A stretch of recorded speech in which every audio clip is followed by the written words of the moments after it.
अस्सलाम वालेकुम। तो आज हम डेटा स्ट्रक्चर के एक बहुत ही इम्पोर्टेंट टॉपिक के डीपली कवर करने वाले बाइनरी ट्रीज़ और बाइनरी सर्च ट्रीज़। इनके साथ इनके ऑपरेशंस हैं, ट्रेवर्सल हैं, डायग्राम्स हैं और सी प्लस प्लस में जो इनकी कोडिंग की इम्प्लीमेशन है, हम इस आज वो डिस्कस करेंगे। तो सबसे पहले क्वेश्चन जो अराइज होता है किसी भी चीज़ को करने से पहले, किसी भी चीज़ को प्रिपेयर करने से पहले, वो ये होता है कि वाई, हमें इसकी ज़रूरत क्या है करने की। तो सबसे पहले हम इसको डिस्कस करते हैं। तो इससे पहले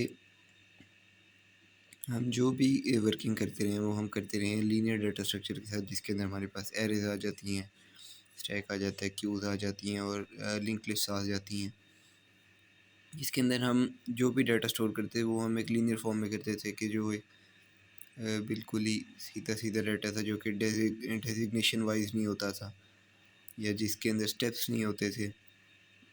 अगर वो जैसे अब एरे है तो उसके अंदर एक सीक्वेंसली डाटा होता है। We can analyse it as 100 blocks and 100 blocks are filled with some specific data. Other things except are ignoring other things, sorting and searching. इसी तरह लिंक लिस्ट में भी ऐसा ही है। लिंक लिस्ट का बस साइज़ नहीं होता, डायनेमिकली जब आप उसे बनाते हैं वो बनती ही डायनेमिक है। इसके बाद स्टैक और क्यू भी ऐसे ही हैं। स्टैक में भी ऐसे ही होता है, top to bottom data range होता है। क्यू में भी ऐसे ही है और इसके लास्ट इन फर्स्ट आउट और first in first out principles जो है। अब हमें एक ऐसा डाटा स्ट्रक्चर चाहिए था जिसके अंदर हम जो डाटा है हमारा उसको हायरार्कियल डेजिग्नेशन वाइज स्टोर कर सकें। तो इसके लिए हमें बाइनरी ट्रीज़ की ज़रूरत पड़ी।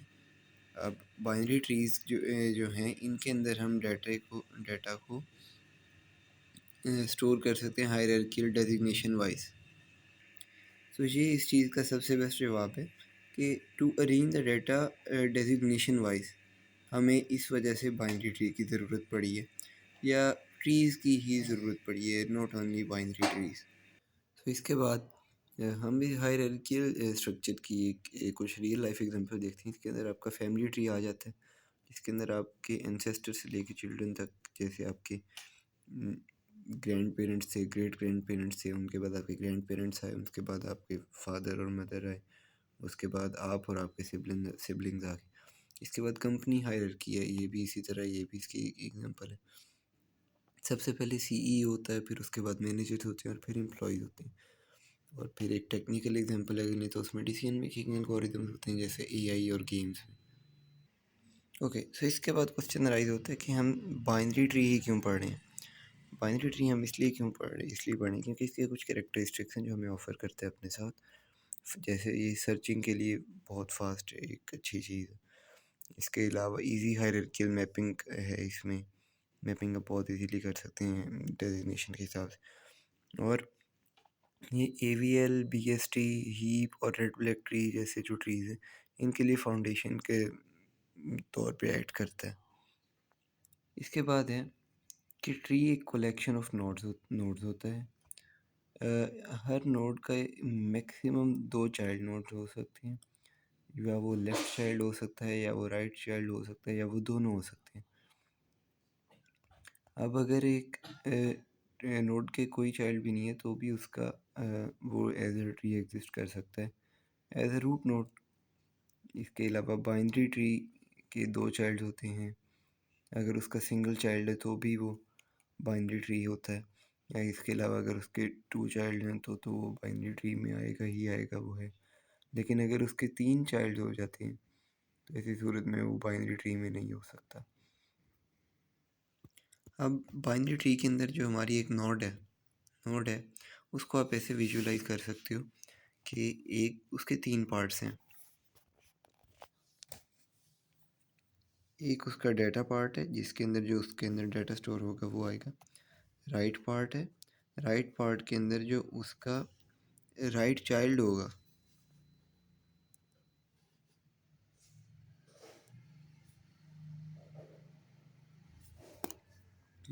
उसका एड्रेस आ जाएगा। इसी तरह जो लेफ़्ट पार्ट है इसके अंदर उसका लेफ़्ट चाइल्ड का एड्रेस आ जाएगा। ये इस बाइनरी ट्री के अंदर नोड का एक स्ट्रक्चर आप देख सकते हैं।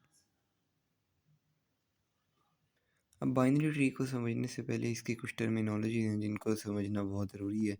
इसके अंदर रूट आ जाती है, पेरेंट आ जाता है, चाइल्ड आ जाता है, लीफ आ जाता है, सब ट्री आ जाता है, हाइट आ जाता है, डेप्थ आ जाती है और लेवल आ जाता है। सबसे पहली जो हमारी टर्मिनोलॉजी है वो है नोड। नोड हमने बताया कि एक बेसिक बिल्डिंग ब्लॉक है ट्री का, जिसके अंदर डाटा आता है और पॉइंटर्स आती हैं। अब इसको हम ऐसे विजुलाइज कर सकते हैं, 5 अगर एक नोड है तो ऐसे हो सकता है।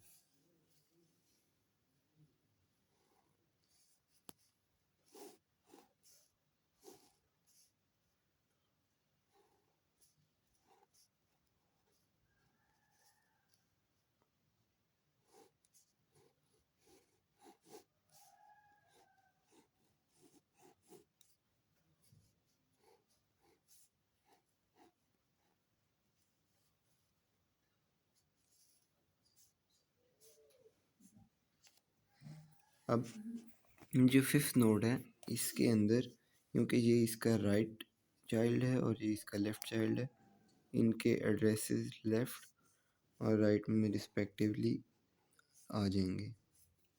ये नोड है।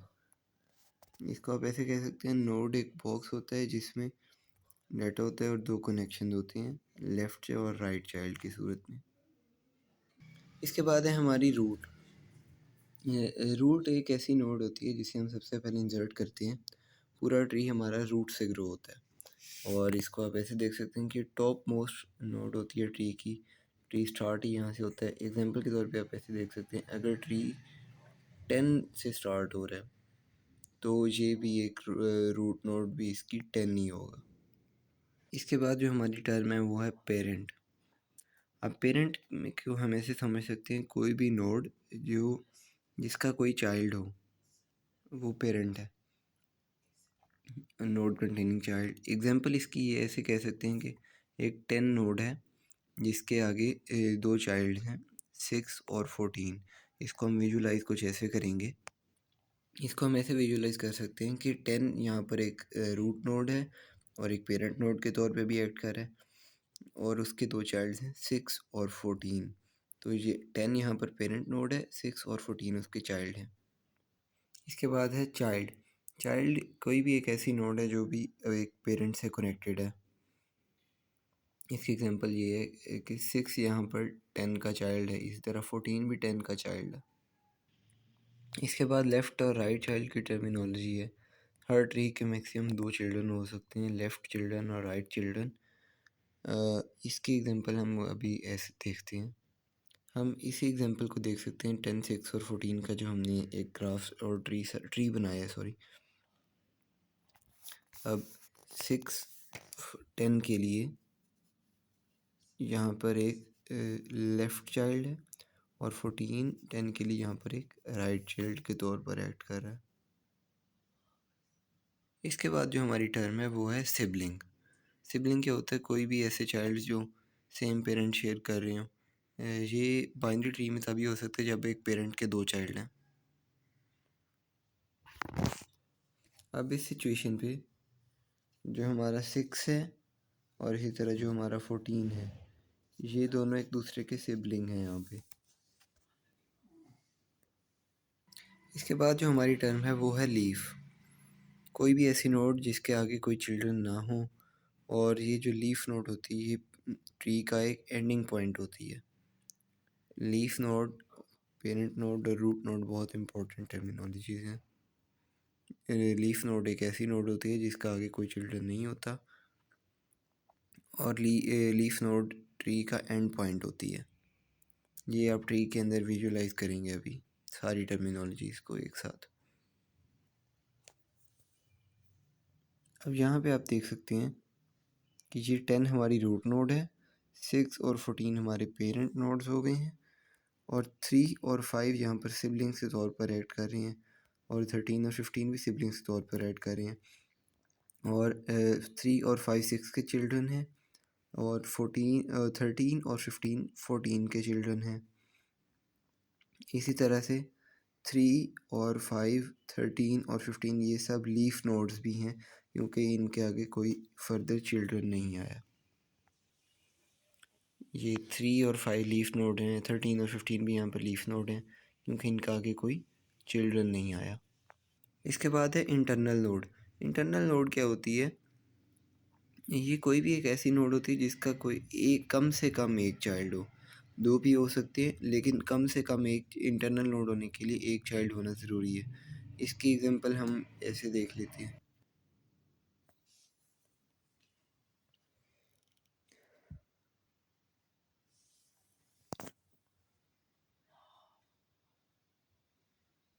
यहाँ पर हम दोबारा देखेंगे इंटरनल नोड क्या होती है। इंटरनल नोड हमारी कोई भी एक ऐसी नोड होती है जिसका कम से कम एक चाइल्ड होता है।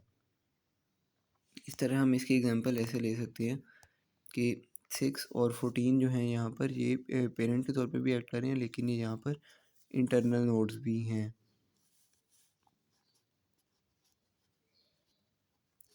ये यहाँ पर इंटरनल नोड्स भी हैं क्योंकि इनके दो दो चाइल्ड हैं। लेकिन अगर हम यहाँ पर 5 को स्किप कर दें 6 का, तो भी एक इंटरनल नोड रहेगा, क्योंकि इसका एटलीस्ट एक 1 चाइल्ड होगा। इसी तरह 14 है, इसके बाद 13 और 15, अगर हम 15 को स्किप कर दें तो भी एक इंटरनल नोड रहेगा ही रहेगा। इसके बाद है हमारे पास लेवल और सब ट्री। जो भी नोड्स एक सेम डेप्थ पे होती हैं उन्हें उनका लेवल सेम होता है। और सब ट्री क्या होता है? एक पार्ट ऑफ ट्री है जो कि ख़ुद भी एक ट्री है। इसको हम ऐसे देख सकते हैं। लेवल्स जो हैं हमारे 0 से स्टार्ट होते हैं। लेवल्स हमारे 0 से स्टार्ट होते हैं। अब यहाँ पे रूट नोड का जो लेवल है वो 0 है, और जो पेरेंट वाला है इंटरनल नोड का वो 1 है, और चाइल्ड नोड का 2 है इस ट्री के हिसाब से। अब इसके अंदर अगर हम सब ट्री ढूंढें तो हमारा जो 6 है ये भी एक सब ट्री है, हमारा जो 14 है वो भी एक सब ट्री है।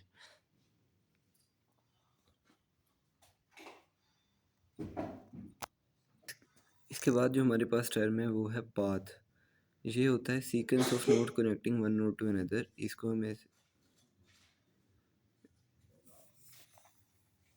ऐसे कह सकते हैं। पाथ को हम ये कहेंगे कि वो वाला रूट है जो जिसके ज़रिए हम एक नोड से दूसरे नोड तक पहुंच सकते हैं। अब यहाँ पे ये एक पाथ है, ये भी एक पाथ है, ये भी एक पाथ है, और ये भी एक पाथ है। इसके बाद है एज। एज क्या होता है? किसी भी दो नोड्स के अंदर जो कनेक्शन होता है उसको आप एज कहते हैं। अब यहाँ पर ये भी एज है, ये भी एज है, क्योंकि इनके अंदर जो ये कनेक्शन ही है, तो ये एज भी है। एक ट्री कभी भी एक क्लोज्ड पाथ नहीं होता, और एक ट्री के पास कभी भी उसका अपना एड्रेस नहीं हो सकता। मैक्सिमम नंबर ऑफ नोड्स जो हैं एक ट्री की, वो उनको हम ऐसे अंदाज़ा लगा सकते हैं कि 2 का जो भी लेवल है, 2 की जो भी आपके ट्री का लेवल है उसको हम 2 की पावर बना दें, तो आपको मैक्सिमम नंबर ऑफ नोड्स मिल सकती हैं उस लेवल पे। जैसे अब इस पॉइंट पर यहाँ पर जो हमारा लेवल है वो 2 है, तो हम अगर 2 की पावर 2 करेंगे तो हमें इस का जो मिल जाएगा कि इस लेवल पे हमें सबसे नोड्स कितनी चाहिए। तो इस तरह से हम देख सकते हैं कि एक भी स्पेसिफिक लेवल पे हमें कितनी नोड्स चाहिए। तो अब अगर लेवल हमारा है 2, तो हमें इस लेवल पे कितनी नोड्स चाहिए ये हम देखते हैं। अब यहाँ पर मैक्सिमम नंबर ऑफ़ नोड्स जो हैं उसको हम डिटरमाइन कर सकते हैं 2 की पावर लेवल से। अब हम अगर हमारा लेवल है 2, तो 2 का जो स्क्वायर है वो 4 होता है। तो हमें लेवल 2 जब भी हम होगा तो उसके लिए हमें 4 नोड्स रिक्वायर्ड होंगी।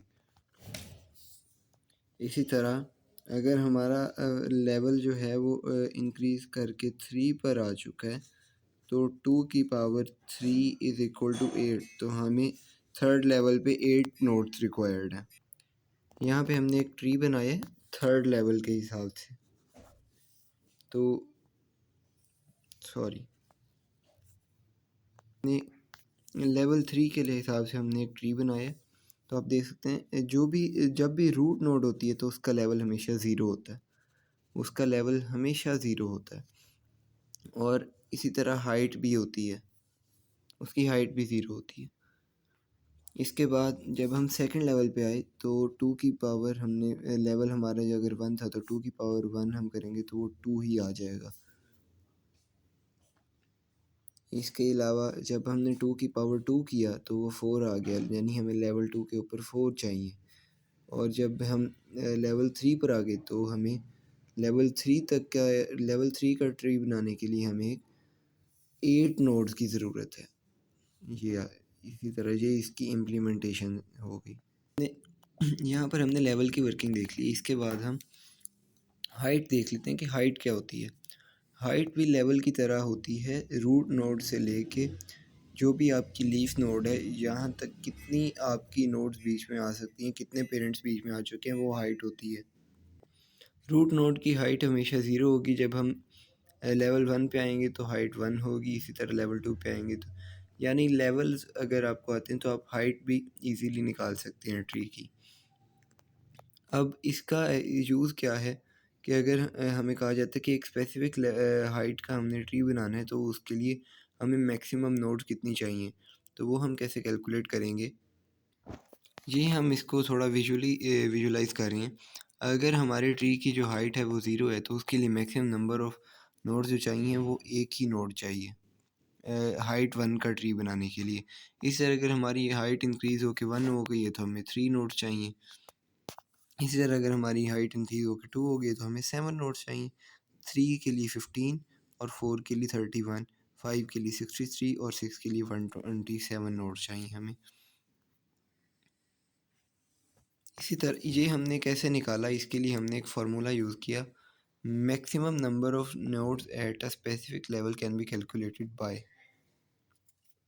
2h + 1 - 1।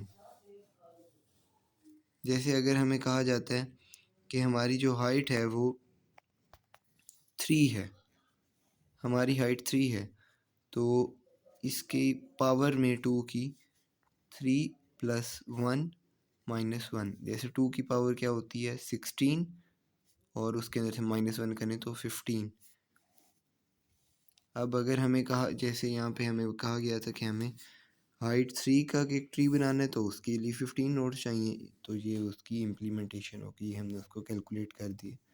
तो ये बहुत इजी बना देता है हमें, बार बार जो हम हर लेवल पे जाके हमें काउंट नहीं करना पड़ेगा, तो वो बहुत डिफ़िकल्ट होगी। इसीलिए हमारे पास एक फार्मूला है 2 की पावर h + 1 - 1।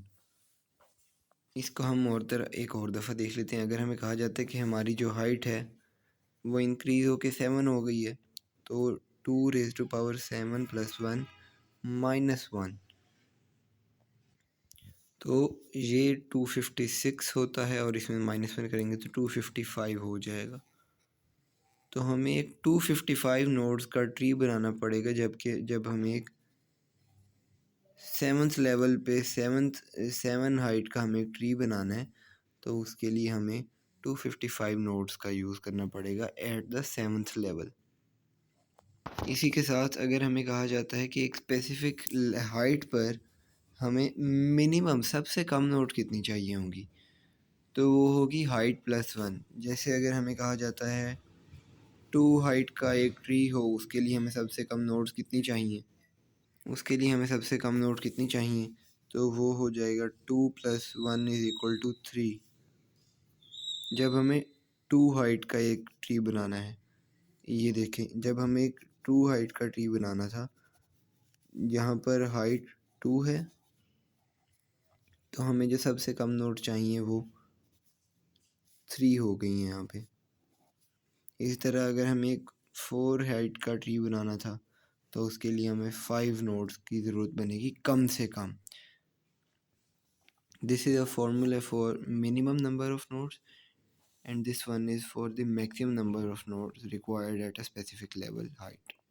इसके बाद हम थोड़ा नोड क्रिएशन की तरफ मूव करेंगे। जब हमारी नोड क्रिएट होती है तो उसका जो लेफ़्ट पार्ट और राइट पार्ट होता है वो दोनों नेगेटिव होते हैं।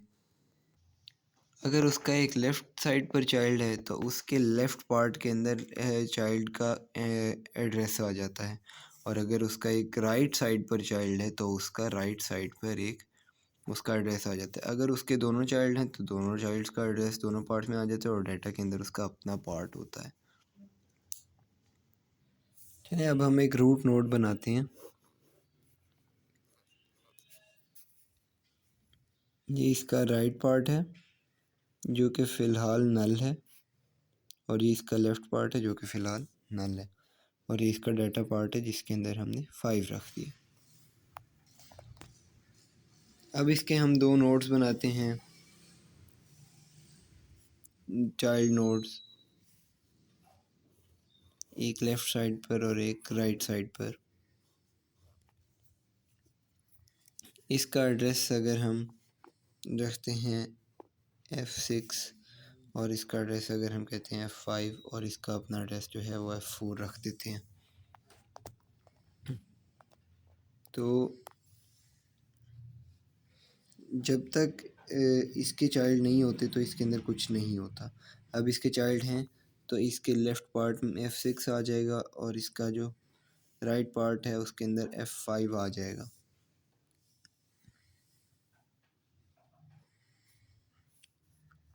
अब ये दोनों भी एक अलग अलग नोड्स हैं, इनके भी अगर हम चाइल्ड बनाते हैं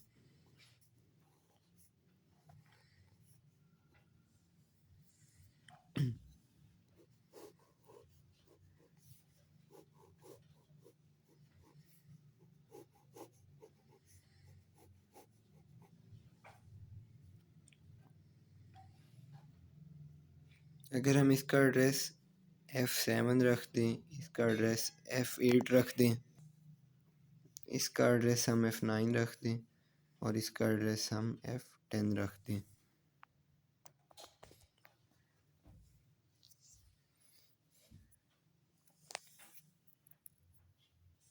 तो इसमें अब जब इसका ये लेफ़्ट वाला नोड बना तो इसके अंदर F7 इसके लेफ़्ट का एड्रेस आ जाएगा, और इसके अंदर इसके F8 का एड्रेस आ जाएगा जो इसकी राइट साइड पर है, और इसके अंदर इसके F9 का एड्रेस आ जाएगा जो इसके लेफ़्ट साइड पर है, और इसके जगह इसके F10 का एड्रेस आ जाएगा जो कि इसकी राइट साइड पर है। तो इस तरह ट्रीज़ कुछ बनते हैं। इसके बाद है BST, जिसको हम बाइनरी सर्च ट्री भी कहते हैं। बाइनरी सर्च ट्री में क्या होता है कि जो भी रूट नोड से छोटे पॉइंट्स होते हैं, जो भी अपने पेरेंट से छोटे पॉइंट्स होते हैं वो लेफ़्ट साइड पर आते हैं, और जो भी अपने पेरेंट से बड़े पॉइंट्स होते हैं वो उसके राइट साइड पर आते हैं। इसको विजुअली हम कुछ अभी एनालाइज करेंगे। यहाँ पर हमने एक बाइनरी सर्च ट्री कंस्ट्रक्ट किया जिसके अंदर हमें वैल्यूज़ गिवन है, तो हम उसके अकॉर्डिंग सबसे पहली वैल्यू हमारे पास है 63, तो वो एक रूट नोड बन गई। अब 93 63 से बड़ा है तो वो उसकी राइट साइड पर आ गया 93।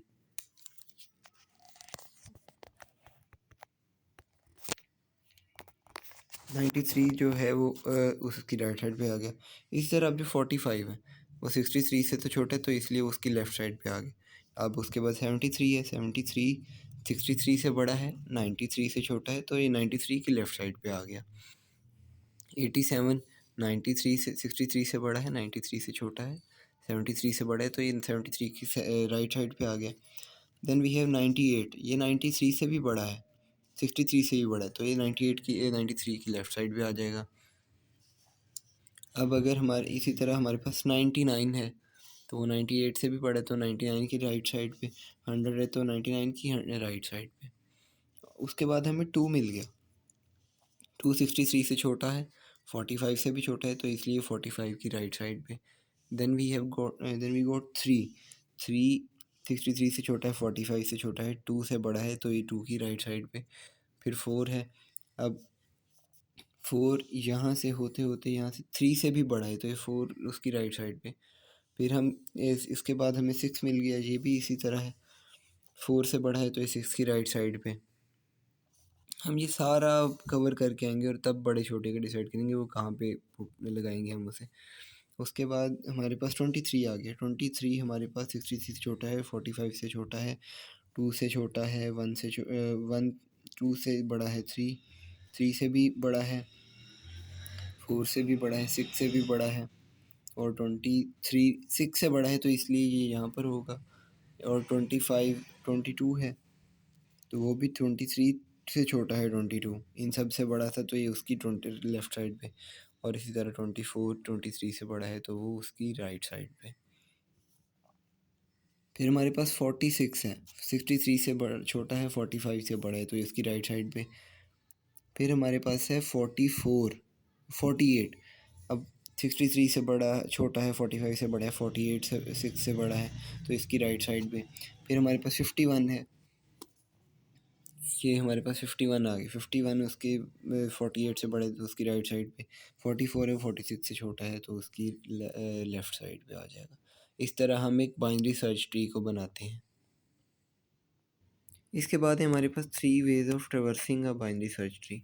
बाइनरी सर्च ट्री ट्रैवर्सिंग क्या होती है, हमें हर नोड पर जाकर चेक करना हर नोड को जाकर चेक करना होता है और उसके डाटा को एक्सेस करना होता है।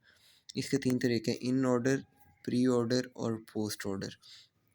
अब इन ऑर्डर में इन ऑर्डर में क्या होता है कि हम सबसे पहले लेफ़्ट ट्री के लेफ़्ट पार्ट को विज़िट करते हैं, और उसके बाद हम पेरेंट को विज़िट करते हैं और राइट को विज़िट करते हैं। ये होता है इन ऑर्डर में, लेफ़्ट पार्ट, पेरेंट पार्ट और राइट पार्ट। फिर है प्री ऑर्डर। प्री ऑर्डर में हम क्या करते हैं, हम सबसे पहले पेरेंट को विज़िट करते हैं, रूट नोड को, फिर उसके लेफ़्ट को और फिर राइट को। और फिर है पोस्ट ऑर्डर ट्रैवर्सर, जिसके अंदर हम लेफ़्ट को पहले ट्रैवर्स करते हैं, फिर राइट पार्ट को, और फिर एंड में रूट नोड को ट्रैवर्स करते हैं। लेफ़्ट पार्ट, राइट पार्ट और रूट नोड। प्री ऑर्डर में क्या होता है, सबसे पहले हम लेफ़्ट पार्ट को रूट को विज़िट करते हैं, फिर हम लेफ़्ट पार्ट को और फिर राइट पार्ट को। इन ऑर्डर में क्या होता है, हम लेफ़्ट पार्ट को, फिर पेरेंट पार्ट को और राइट पार्ट को। पोस्ट ऑर्डर में लेफ़्ट पार्ट, राइट पार्ट और रूट पार्ट। तो ये हमारे पास एक बाइनरी सर्च ट्री कंस्ट्रक्ट हुआ है। इसका हम सबसे पहले प्री ऑर्डर निकालेंगे। सबसे पहले हम इसका प्री ऑर्डर निकालेंगे। अब हम इसका प्री ऑर्डर कैसे निकालेंगे, प्री ऑर्डर का प्रिंसिपल हमें याद रखना होगा, वो है रूट नोड, लेफ़्ट नोड और फिर राइट नोड। तो इसके लिए हम सबसे पहले रूट नोड पे आ जाएंगे, रूट नोड को लिखेंगे। उसके बाद हम 98 पे आएंगे, क्योंकि हमने रूट नोड के लेफ़्ट पार्ट की तरफ मूव करना है, तो हमने 98 को लिख दिया। उसके बाद हमने इसके लेफ़्ट पार्ट की तरफ मूव करना है, तो ये 56 आ जाएगा। इसके बाद हमें इसके 25 की तरफ मूव करना है, क्योंकि ये इसके लेफ़्ट पार्ट की तरफ है। फिर हमें इसकी लेफ़्ट पार्ट की तरफ मूव करना था, मगर इसका कोई लेफ़्ट पार्ट नहीं है, तो इसलिए हम सीधा 33 की तरफ मूव करेंगे। उसके बाद हम आएंगे 56 के ऊपर। 56 के हम राइट को ट्रैवर्स करेंगे। 64 लिखा, इसका लेफ़्ट पार्ट नहीं है तो इसका 76 लिखा। फिर हम यहाँ से इसके पेरेंट के ऊपर मूव करेंगे 98 पे, 90 और यहाँ से हम सीधा, जब ये हमारी साइड कवर हो जाएगी तो हम यहाँ पर आ जाएंगे। अब हमें रूट नोड की राइट की तरफ मूव करना है, 205 आ जाएगा। 205 के लेफ़्ट पार्ट की तरफ 198, इसका कुछ नहीं है आगे, तो हम सीधा 205 पे आएंगे और इसके राइट पार्ट की तरफ मूव करेंगे, 209 आएगा और 308 आएगा। इस तरह आप इसको लिखेंगे। इसके बाद है हमारे पास पोस्ट ऑर्डर, जिसका प्रिंसिपल होता है लेफ़्ट, राइट और रूट। सबसे पहले हम लेफ़्ट सब ट्री को एक्सेस करेंगे, उसके बाद राइट सब ट्री को, और फिर पेरेंट नोड पे जाएंगे। तो पोस्ट ऑर्डर में क्या होगा, सबसे पहले हमारा जो लेफ़्ट सब ट्री है इसके अंदर, तो हमारा हो जाएगा ये 33 और फिर 25 और फिर 76, 64, 56। फिर हम जाएंगे उसके पेरेंट पे 98 पर, और फिर क्योंकि रूट नोड को हमने सबसे लास्ट पे एक्सेस करना है तो इसलिए हम 205 पे आ जाएंगे। लेकिन 205 नहीं लिखेंगे क्योंकि ये एक पेरेंट नोड है और इसकी एक चाइल्ड है, इसलिए हम इसके लेफ़्ट पे आएंगे 198 लिखेंगे, फिर 205 पे जाएंगे, फिर उसकी राइट साइड 209 पर और 308 इस तरह, और फिर हम 100 को लिखेंगे तो ये पोस्ट ऑर्डर हो जाएगा। इसके बाद हमारा प्री ऑर्डर है जिसके अंदर हम सबसे पहले लेफ़्ट सब ट्री को करते हैं, फिर नोड को विजिट करते हैं, फिर राइट सब ट्री को। तो इसके अंदर सबसे पहले 33 आ जाएगा, फिर 25 आ जाएगा क्योंकि हमने इसके सब फिर नोड को करना है।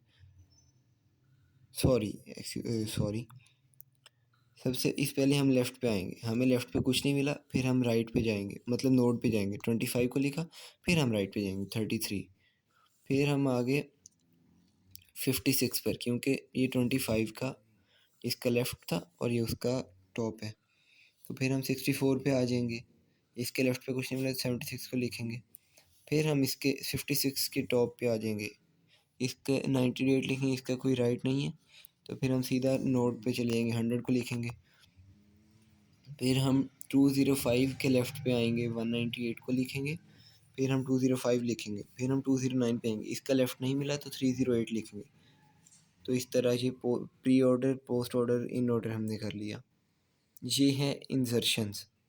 बाइनरी सर्च ट्री में हम इंसर्शन का प्रोसेस पहले भी देख चुके हैं, लेकिन एक दफ़ा और देख लेते हैं। फ़र्ज़ करें हमें यहाँ पर 68 को ऐड करवाना है, 68 को, तो यहाँ पे हम क्या करेंगे, सबसे पहले देखेंगे राइट साइड को। अब हमें 100 की तरफ मूव करना है, 98 98 से 64 छोटा है, 64 68 जो है वो 98 से छोटा है और 56 से भी छोटा है, 56 से बड़ा है, तो हम 56 की राइट साइड पर मूव करेंगे।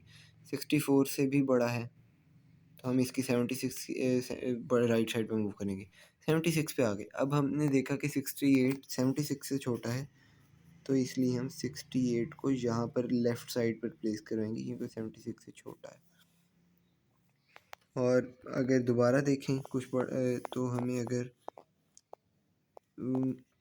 208 को इंसर्ट करवाना है, 208 को, तो वो कैसे होगा, हम 100 पर आएंगे, 100 से बड़ा है 208, तो हम इसकी राइट साइड पे आ जाएंगे। 205 से बड़ा है तो हम इसकी राइट साइड पे आ जाएंगे। तो 209 से छोटा है 208, तो हम इसको यहाँ पर इंसर्ट करवा देंगे। तो ये इंसर्शन का प्रोसेस होता है बाइनरी सर्च ट्री में। डिलीशन के 3 केसेस हैं। डिलीशन के केसेस क्या हैं, अगर हमारी जो रिक्वायर्ड नोड है वो लीफ नोड है। लीफ नोड कौन थी, जिसका कोई चाइल्ड नहीं होता, तो उसको हम सिंपली डिलीट कर देंगे, और उसका जो अगर वो लेफ़्ट में था तो उसको नल कर देंगे, अगर वो राइट में था तो उसको हम नल कर देंगे। इसकी हम ऐसे देख सकते हैं।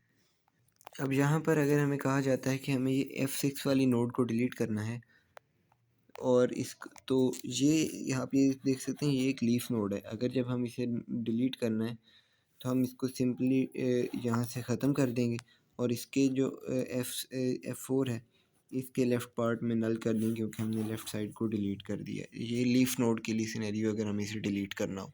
अब अगर हमारे पास कोई ऐसी नोड है जो सिर्फ एक चाइल्ड कंटेन करती है, चाहे वो लेफ़्ट पर हो या राइट पर हो, उसका जो चाइल्ड है वो उसका चाइल्ड ही उसकी पोजीशन पर आ जाएगा,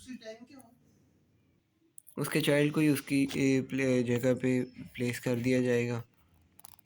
जैसे अब यहाँ पर 500 है और इसका जो चाइल्ड है वो 300 है और एक ही है। यहाँ पर 500 और इसका जो चाइल्ड है वो 300 है। अगर हमें 500 को डिलीट करना है तो हम 300 को इसकी जगह पर रख देंगे। ये इसका जो डिलीटेड वेरिएंट के बाद अपडेटेड वेरिएंट है वो। और ये देखें यहाँ पर ये 500 था, हमने 300 को उसकी जगह प्लेस किया, ये उसकी जगह इसके इस तरह से जब कोई एक हो तो उसके चाइल्ड को हम उसकी जगह पे प्लेस कर सकते हैं। अगर हमारे पास कोई ऐसी नोड आ गई है जिसके 2 चाइल्ड हैं, तो उसके लिए हम क्या करेंगे, अगर हम उसे सक्सेसर के साथ करें, यानी बड़ी साइड में सबसे छोटा, और तो इसके ज़रिए उसका तरीका क्या होगा कि जब हम सक्सेसर के हिसाब से करें तो आपका जो सबसे छोटा एलिमेंट है राइट साइड से, यानी बड़ों में छोटा, उसको हम रूट नोड की प्लेस पर शिफ्ट कर देंगे। जब यहाँ से 198 सबसे छोटा था तो उसको हमने रूट नोड की प्लेस पर शिफ्ट कर दीजिए, उसका अपडेटेड वर्जन है।